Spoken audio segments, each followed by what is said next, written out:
Hello, and I'm joined by the online arts host, Phill Bars. Phill, how are you today? I'm very well, mate. I'm very well indeed. How are you? And thanks for having me on.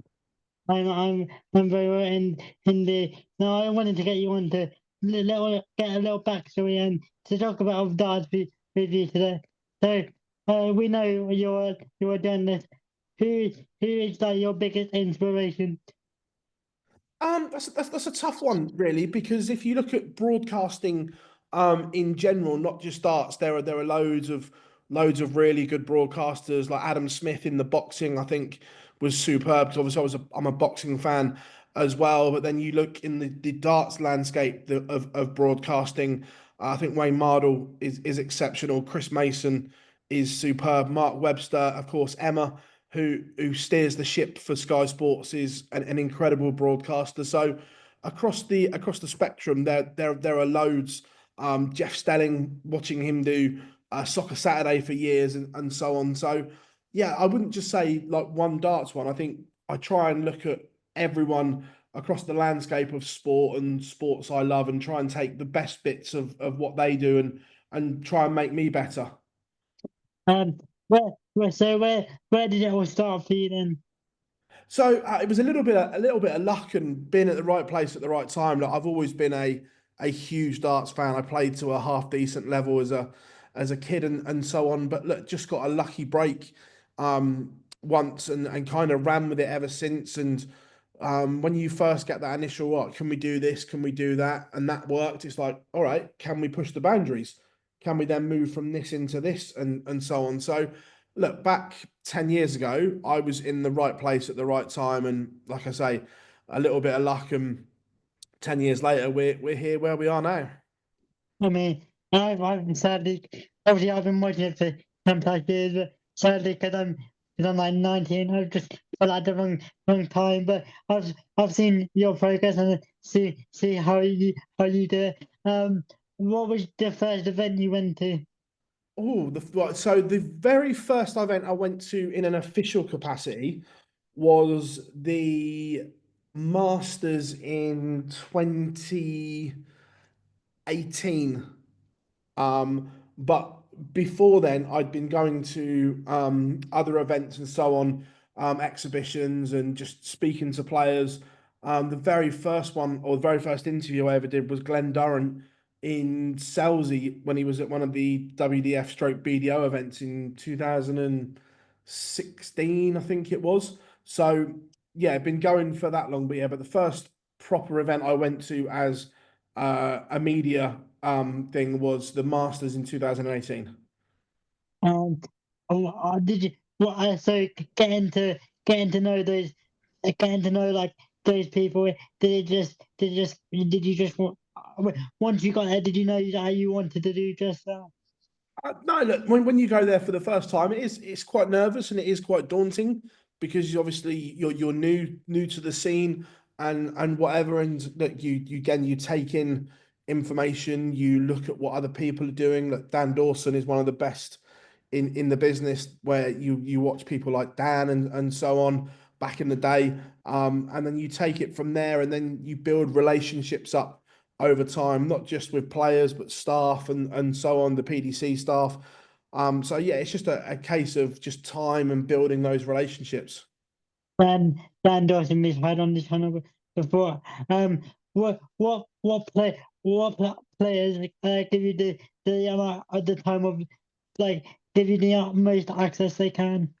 Look, most of them are so good with the media. Look, there's times where they don't want to do it, but they still come in and do it, which is credit to them. But look, there's always like Gary Anderson gives, well, me in particular, such good access.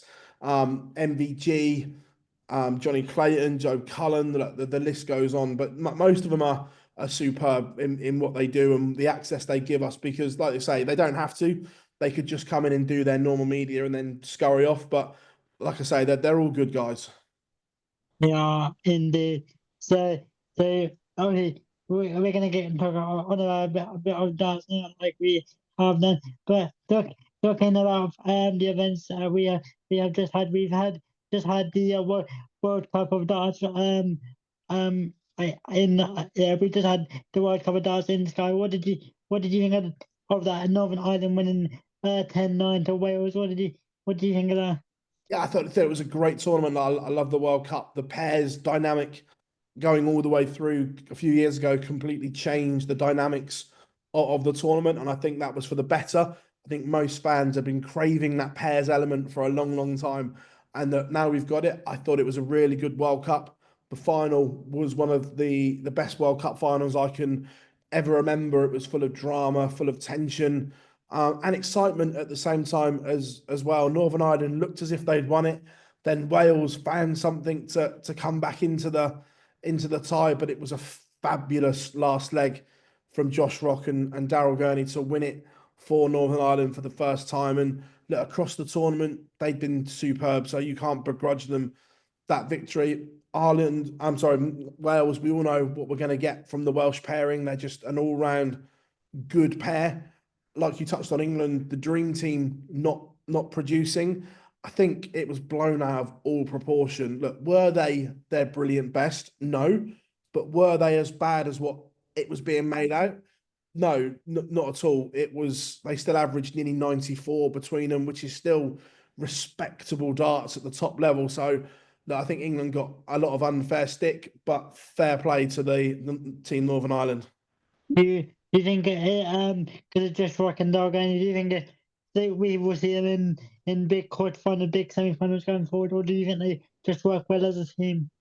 No, look, I think Josh Rock will win a PDC major at some point. It's just a case of which one. He's an incredible talent, and Daryl Gurney is getting back to his best. And we sometimes forget that he's won 2 TV titles. He got to number 4 in the world at his very best, so he knows the game is in there.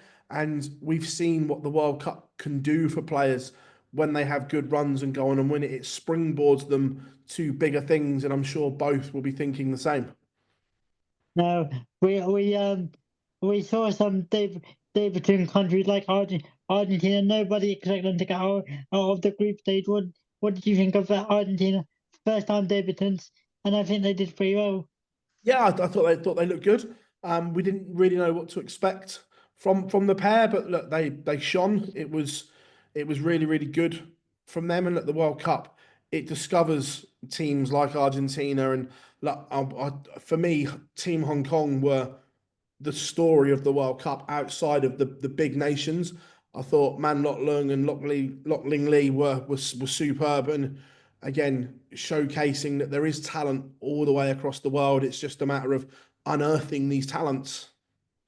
With the World Cup, where do you think the PDC can branch out to next with the different countries, or do you think at the minute those are the countries they can go to, or do you think they can explore other countries they can go to? I think the World Cup, certainly for the foreseeable, will always stay in Germany. I think that's a base that has been discovered. I know a lot of people would like to see it moved, but I don't see that happening. I think it's going to be in Germany for the foreseeable. In terms of nations that I'd like to see come into it, obviously look, Devon leads that South African team brilliantly. I'd perhaps like to see another African team in the World Cup, maybe a Kenya or something along those lines. And then over in Central America and so on, we saw the Rashard Sweeting effect from the World Championship where he had that brilliant run. So I'd like to see maybe another team from that region come in as well. Yeah, I mean, the PDC is just open so many doors. Obviously, going to the US and exploring different ways that they can go to. So for the PDC, it's just unearthing the new talent because yeah, they've explored all around.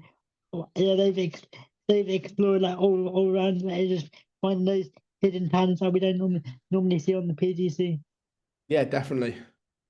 Um, also, um, also, obviously, with England, Luke Lillard and Luke Humphries, obviously, they didn't perform to their best. Obviously, they're the top 1 and 2. Obviously, we expect more from them, but you're coming up against the side Germany, so that was a surprise to everyone. Well, to most people who work in the industry and watch it religiously. Maybe not much as is fine. Maybe am I doing a disservice to Germany? Maybe a little bit. Look, I think most people, look, including myself, I thought England would win the tie. I didn't think it was going to be as one-sided though as what a lot of people did. We know that that German team is a very good team. Martin Schindler has won multiple Euro Tour titles. Pietreczko has won on the European Tour as well. So it was always a difficult assignment. I still thought England would have enough to come through it, but that's credit to the German pair because on the night they were sensational. They didn't miss a thing. I think it was leg five that England missed three darts to go 3-2 up. They missed it, and from that moment, Germany kind of grabbed the ascendancy and gained confidence from that one leg. So yes, I fully expected England to win, but I thought Germany were magnificent on the night. They were indeed. Moving on to the US, where you've just been lucky. I've seen Nathan Ashmore versus Luke Humphrey. That final was tight.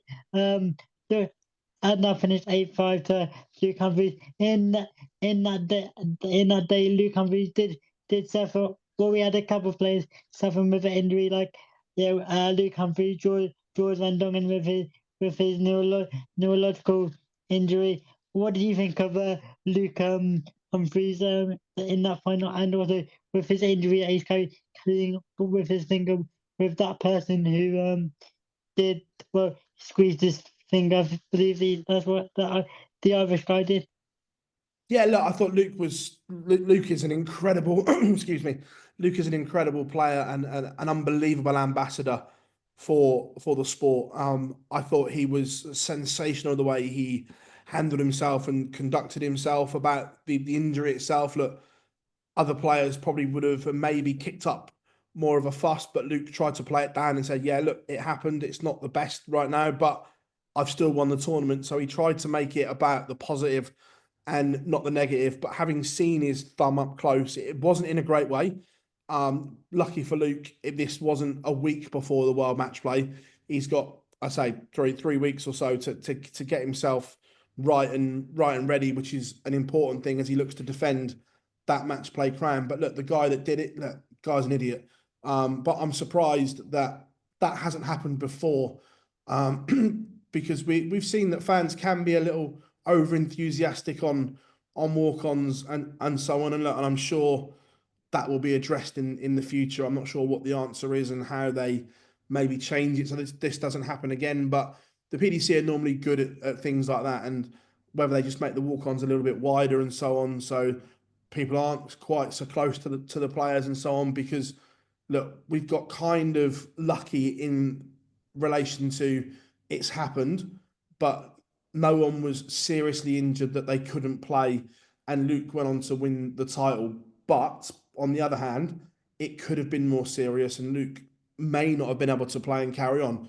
So I don't think that the PDC will let that happen again and potentially damage a game or something like that. Could you imagine that the World Championships that happens moments before a World Final and one of the finalists couldn't play because of it? So look, I'm sure the PDC will learn from that and make the steps to so it doesn't happen again. If I'm curious. So, like in the US, is it more for them like what obviously it's one year event for them. So, do you see a lot of darts fans, or is it more casual fans? Like obviously the darts is new to the US, but is it more hardcore darts fans, or is it just someone sees their darts is on? So, is it more hardcore or casual? I think it's a blend of both. I think there was a really good blend of um, locals that play, but there was also that casual market that was in there and so on. One thing the PDC's done really well with the side in North America is the media side of it to promote it, where they've got American football, basketball, ice hockey, those sports all involved, trying to cross over into the US sport market, trying to attract fans from different sports in the US, which I think is a good thing, trying to capture those to come in. So I think there was a blend of both. Yes, there was the casuals that have just seen it and gone, oh, that looks like a good night. But the hardcore fans were also there as well. You get out with the World Championships. He certainly did. And, so, in the American side, you saw two American, well, the US go through. Rob Cross went out, and yeah, Rob Cross went out, and Stephen Bunting went out. Was that a surprise? Yeah, it was a little bit. Look, they've both put in good performances of late. Stephen Bunting has won 2 World Series titles and got to another final. So look, he just didn't quite fire on the day, but Jason Brandon played really well, and showed what a talent he could be in the future going forward. Look, we all know that Danny Lalby has an explosive game in him. We haven't seen enough of it since he's got his tour card, and he'd say the same. But we know that there is a player there, and I think the biggest difference between the elite players doing it at the top level and those ones just underneath is consistency. They can all throw in those big averages, but the top 8 and so on do it on a more regular basis, and that's the difference. So yeah, look, was I surprised? Yes, but on the other hand, we shouldn't be because we know that in a one-off game, these players can produce. I mean, I guess it comes back to them being the people, the players on the tour become doing it week in, week out. As the North American, yeah, they've got the CDC, but it's not as intense as the PDC. Is that a fair assessment? Yeah, I would say so. And that the only way that the North American players will get better is keep playing at that high level. The level in the CDC is getting better and better, and as that grows, they will grow as well. Yeah, they certainly will. Now, and well, I'm going to skip forward to the match play. The match plays on the 19th of July. Is it 19th? Yeah, isn't it 19th? So not so it's always an interesting event in Blackpool. What are you expecting from the match play? Look, the magic of the match play, the wonderful Winter Gardens, it is back. It's the one tournament on the calendar that I think everyone looks forward to. Everyone has their favourites, and oh, I like this, I like that. But the match play is the one. It's still the most iconic in terms of a venue. The only original venue left on the PDC circuit from 93, 94. It never disappoints because we get the top 16 in the world against the top 16 on the Pro Tour Order of Merit on that 1 year rolling cycle. So we have the best 16, or sorry, we have the best 32 players going there. So it's one of those tournaments that never disappoints, and it's the one that I look forward to more than any other. As as a media, what would you prefer to go to, the World Championship or the match play? The match play for me, the Yeah. match play, the world's is the world's, and it's over Christmas, and it has all eyes on it. But there's just something special about the world match play for me. Is the match play the best venue you've been to, or best event? In terms of modernness and so on, no, but it's just that iconicness that the other venues don't have. Say we've seen it since '94 and so on, and it's just got that special feel to it when you walk in and you walk out into the Emperor's Ballroom and you see the oval gold ceiling and so on. It's just magic. Why you do, I say in terms of imagine us what is it? What tops it for you? Yeah, look, it's just when you just look at the whole package of the match play, it's just so special, and I think the players like it as well, and I just think that brings out the best in them as well because they're comfortable and so on. Yeah, I mean, yeah, it's always something we all look for there as Darts fan. Now, I'm not gonna get you to take the prediction because you still got a couple of free tours left to go. So I'm not gonna ask for your prediction because anything can change. But yeah, it's certainly something we look forward to. Um, the, I'm gonna go back. I'm gonna go on the free tours. So there's a couple of spaces still up for to grab. Do you expect any changes for the pro tour players to get into it? Ooh, it's going to be tough, isn't it? That if anyone can find a way, it'll be Michael Smith. But with only two events to go, it's a lot to catch up. So, heart versus head. My heart says that the match play is a better tournament with Michael Smith in it, but my head says I think he might miss out. With Michael Smith, what do you think? Why do you think he's struggling so much at the minute? Just the injuries that he's had with his shoulder and wrist and so on. And look, now he's getting them sorted. We're seeing glimpses of Michael Smith get back to the standard we expect from Bully Boy. That he had some quite serious injuries in that throwing arm. So I remember speaking to him. He said in an ideal world he should probably take 6 to 9 months off and not play. But being a professional, you can't do that because obviously you're not earning any money. So he's kind of fixing himself on the job. But we've just in the last month or so we've seen glimpses from him, and Michael Smith is a fabulous operator, and I think he'll get back to his very best. It may take another year or so, but he will get there. But so I'm not talking right. Talking about injuries very quickly. We are going to go back to the US Darts Masters for a second.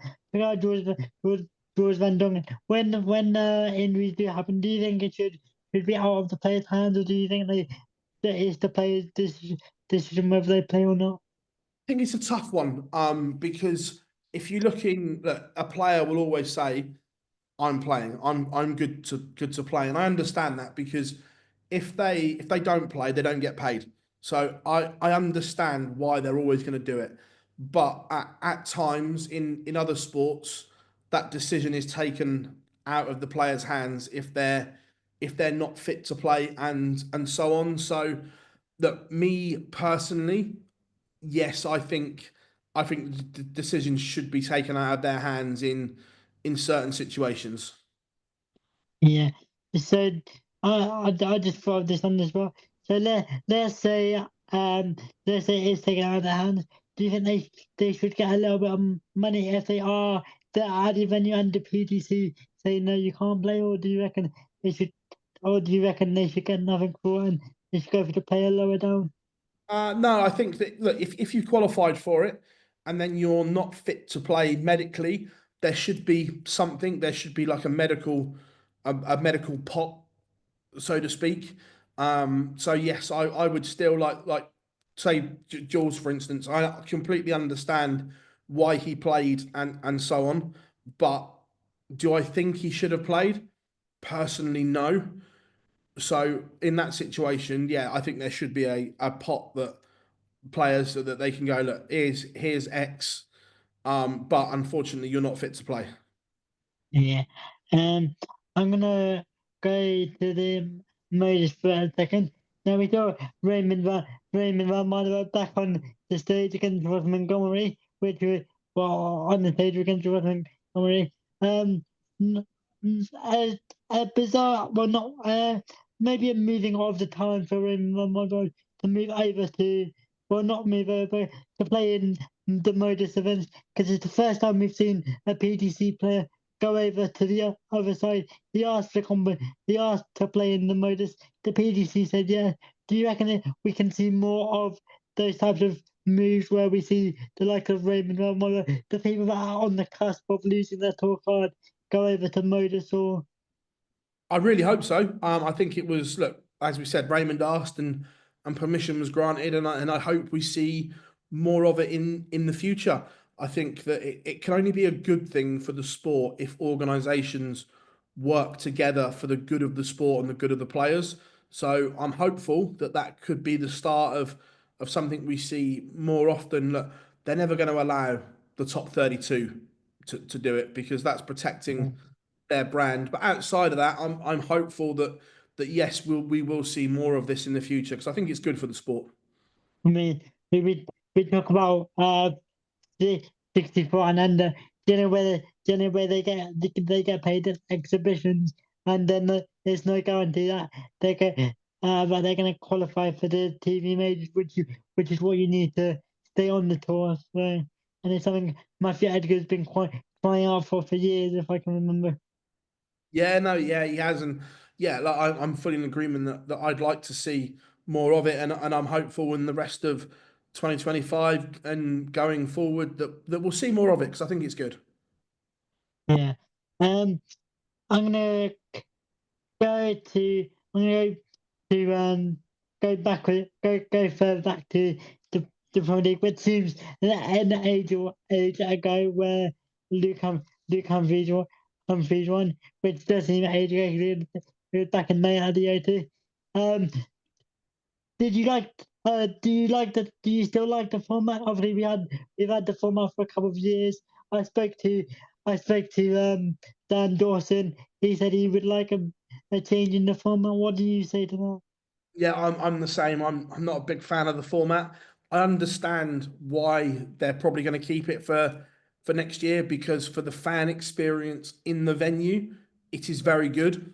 You get to see a winner every night. Every city has its own winner, so I understand it from a fan in the venue's point of view.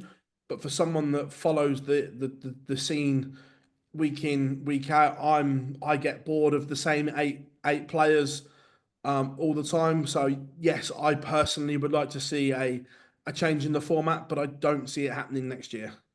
The way I look at it, it's because I watched obviously start with politically been watching it the 10 plus years.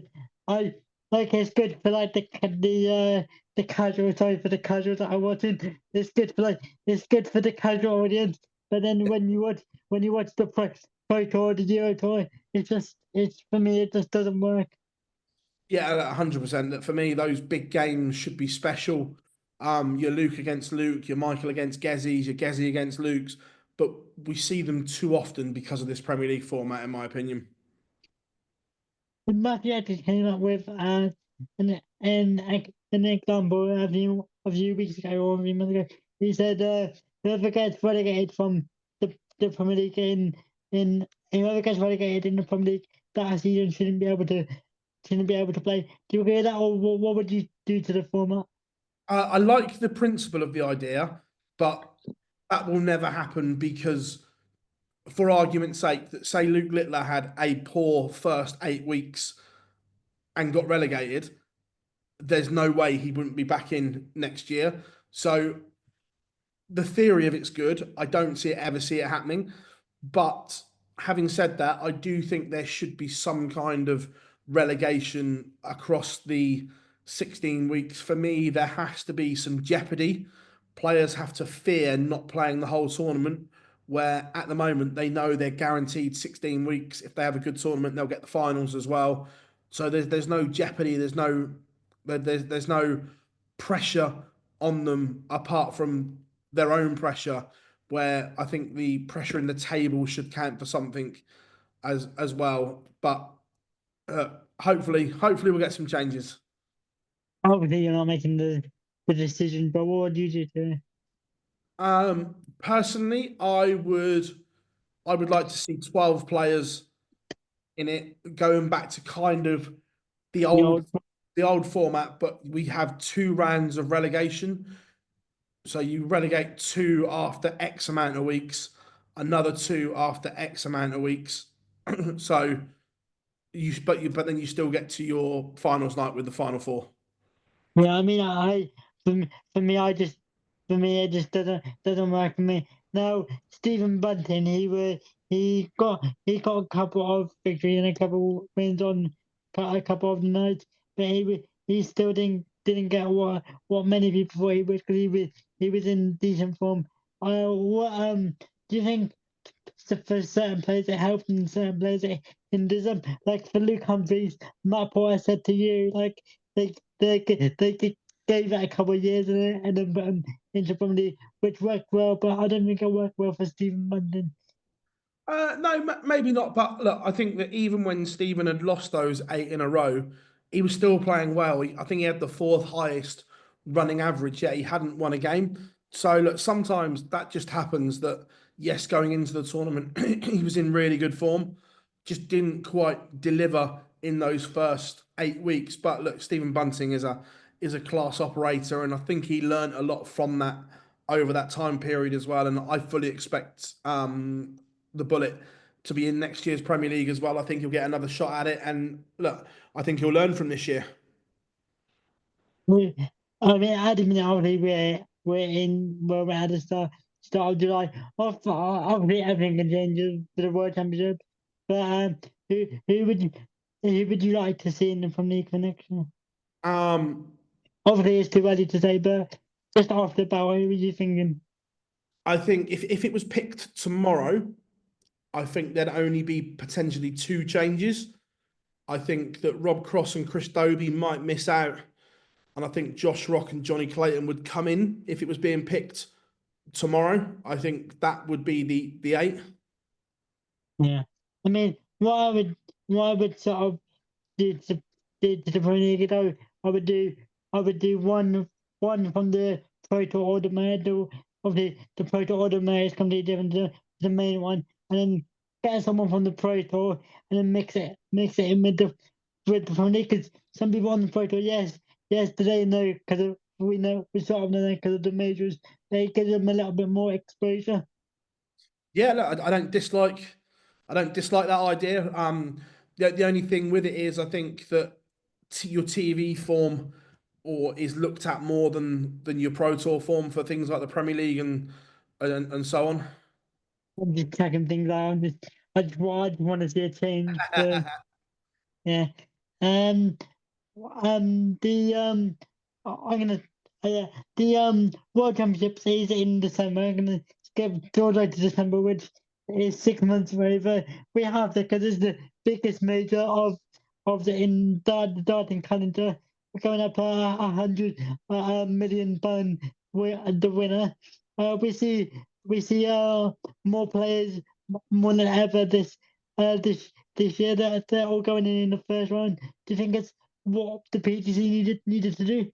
Yeah, look, I think it's a great move from the PDC, moving it to 128 players. That we're going to see more opportunities for players all the way around the world, including more for Pro Tour players as well, which is obviously a good thing. But then we're going to see more flavors of internationals as well. That we know the talent all the way around the world is growing week on week. So to give those extra opportunities as well, I think it's right, and it showcases the biggest event in the calendar brilliantly, going to 128, and look, that flat draw where everyone is in round one will be good as well. There's no protecting the seeds that they're not going to get a buy through, that they start in the same round as everyone else. So I think that's a great thing. You know, I did see what Michael Van Gogh was saying, where it should be all out draw where plays everyone, but I'm like you're just going back to the UK Open. But I don't think that would that work for a World Championship. For me personally, it wouldn't. But what do you think? No, look, I think the UK Open works in that uniqueness because that's the UK Open. But for the Worlds, I think you have to have some kind of seeding. We see in every other major tournament, not just darts, but tennis or so on, that the seeds have earned the right to be seeded. So look, I think the blend of 32 top seeds is good. So no, I think they've got it right. Yeah, I mean, I had £1 million for the winner. It just shows a massive investment for when before Luke Littler started, but when the eyeballs are on Luke Littler, it just shows what Sky are willing to pay to still put it on the platform. Yeah, look, and look, the £1 million is great, and look, £25 million prize money across next year, which is great for the growth of the sport. Look, I think it skews the rankings a little bit, but hopefully the PDC will look at that. But overall, look, the prize money that Barry and Matt have brought into the game is mind blowing. That to think that we're going to have two players competing for £1 million game of darts is unreal. But just the prize money across the board is just kudos to the hard work that the PDC have done to bring the sport up to the levels of others. Even though I think the hundred million pounds is why Sky wants down board. Obviously, they hit peak viewing figures for Luke Humphries and Luke Litter. Even that's why they wanted to stay on board. Yeah, well, I think it's common knowledge that it's only Premier League football that does bigger viewing numbers on Sky. Darts is second So I don't think they could afford to lose it. Is the thing that if you lost your second biggest viewed sport, that's a huge hole you have to fill. So unfortunately, the contract renewal came at the wrong time for Sky, the best time for the PDC, and look, they've done a great deal. Obviously, they've got the PDC for 5 years or more. I can't remember the exact years they've got it. But do you see it moving anywhere else? Obviously, they just started the new deal. But if another channel was going to pick up, who do you think was going to be in the running for it? Look, you're not sure what's going to happen in 5 years' time, but you look at the number of streaming platforms that are now covering sport events. We see Netflix have got WWE, Amazon Prime are doing more. I'm sure Apple TV are going to get involved, Disney Plus, and so on. So the rise of streaming platforms is getting bigger and bigger. DAZN, obviously, in the boxing world. So look, in 5 years, it wouldn't surprise me if it went to a streaming platform, but a lot can change in 5 years. Yeah, obviously a lot can do. But I was doing work experience for Sky, and they said the three main sports they do focus on is football, darts, and boxing. So it just shows how high they put it and how much they bidded for it. Yeah, absolutely. Uh, I'm gonna quickly go back because for some reason I missed the Grand Prix as well, double in, double out. That's I good format. Not we're not used to seeing double in, double in. That double in, double out. That's the only format that is only that is only for. Would you like to see more double in, double out Um, would I? competitions? Would I? No, I think one's enough. Look, the Grand Prix, it's not my favourite tournament of the year, so seeing it once is probably enough for me. That look, it's something a little bit different and that, but it's not my favourite tournament of the year.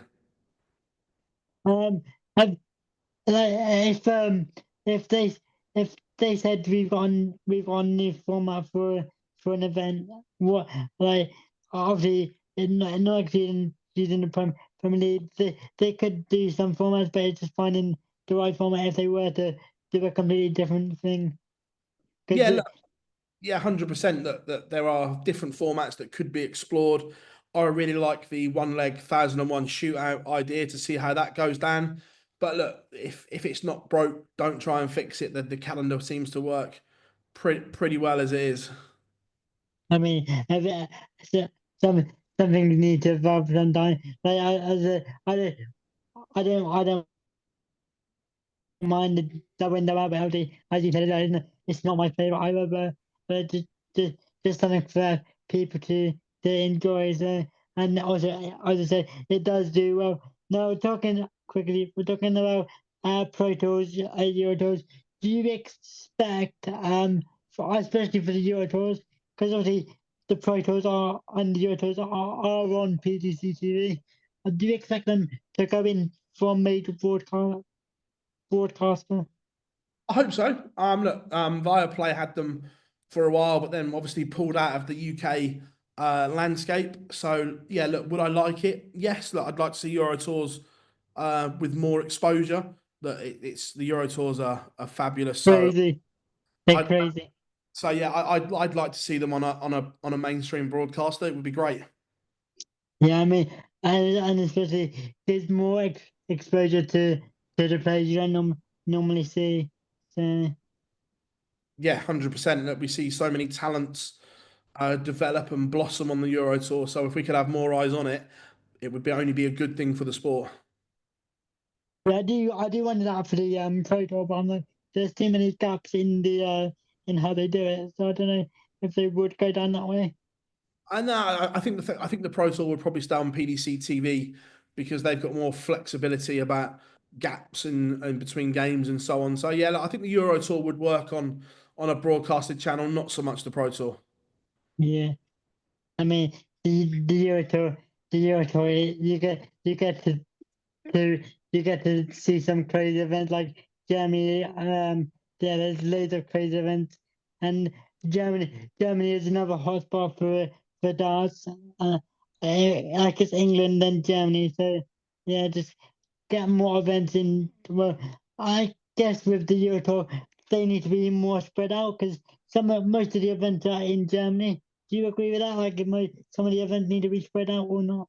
Look, it's supply and demand, isn't it? That I know the players or some of them moan about going to Germany so much, but look, they know they can sell tickets and so on in these regions where, yeah, look, in an ideal world, we'd love to have 14 Euro tours in 14 different countries, but that doesn't always stack up and isn't always possible. So, look, they've done a good job so far of building other tournaments that we're seeing two in Belgium now and so on. So look, I'm pretty sure we'll see another Europe country on the European tour next year. So look, I think PDC Europe do a good job at building the European tour. So yeah, look, I'm good with it. Probably as always said, going back to the US, really, there was 4,000 in Madison Square Garden, which is incredible. If you said that 2 3 years ago, Matt would have probably hoped for it, but not thought it would have come around that quick. Um, but do you only expect to get? Well, obviously it's going to get stronger, but it's good to see it finally filling out. And you said only the top seats didn't fill out. Yeah, no, it was great that I say over 4,000 on the Saturday night, and that event just continues to grow and grow, which is great, and we're seeing constant growth in that US market, which again it can only be a good thing for the sport that the fans are buying into it. And look, one day we hope we can go to the big arena at MSG. Yeah, we certainly hope so. Indeed. Thank you for this interview, and I hope to catch up soon. No worries, mate.